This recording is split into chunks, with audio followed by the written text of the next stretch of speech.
Paris অলিম্পিকের পর কিন্তু ভারতেই ফিরে আসেন নরম্যান। তবে আর অ্যাথলিট বা প্লেয়ার হিসাবে তাকে দেখা যায়নি, হয়ে ওঠেন প্রশাসক।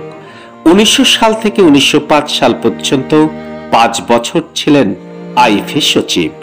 ইতিহাস বোধহয় এভাবেই ফিরে আসে। জোড়া পদক কি আসেনি অলিম্পিক থেকে? হ্যাঁ এসেছে। সুশীল কুমার এনেছেন, পিভি সিন্ধু এনেছেন।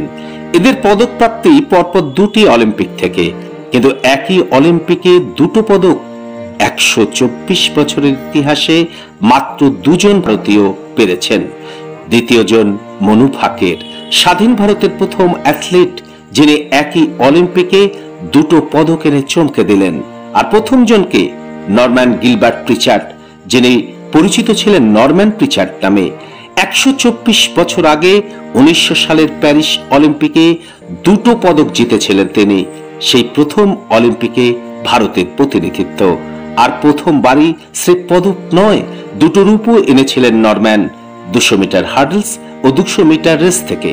মনুর সাফল্য আবার আলোচনায় ফিরিয়ে এনেছে তাকে। কে এই নরম্যান প্রিচার্ড? 1875 সালের 23 এপ্রিল এই খাস কলকাতার আলিপুরে জন্ম নরম্যানের।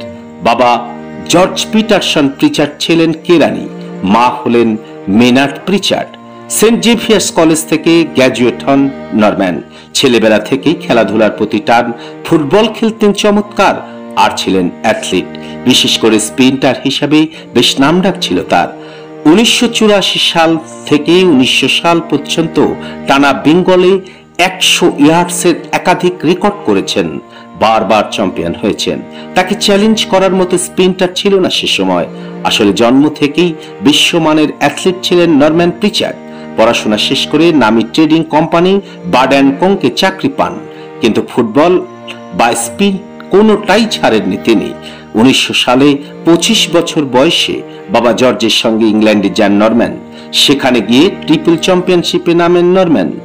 সেখানে চমকে দেওয়া পারফরমেন্স করেন, কিন্তু এখানে টুইস্ট এবং বিতর্ক।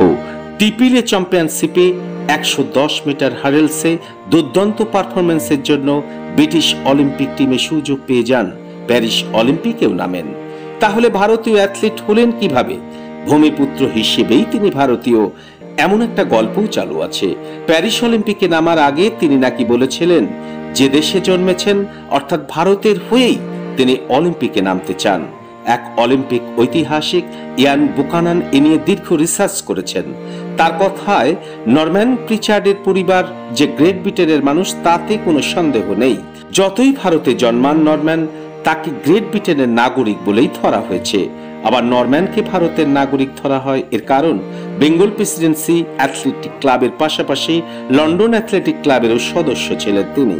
বিতর্ক যাই থাকুক না কেন, আন্তর্জাতিক অলিম্পিক কমিটি কিন্তু নরম্যান প্রিচার্ডকে ভারতের অ্যাথলিট বলেই গণ্য করেছেন।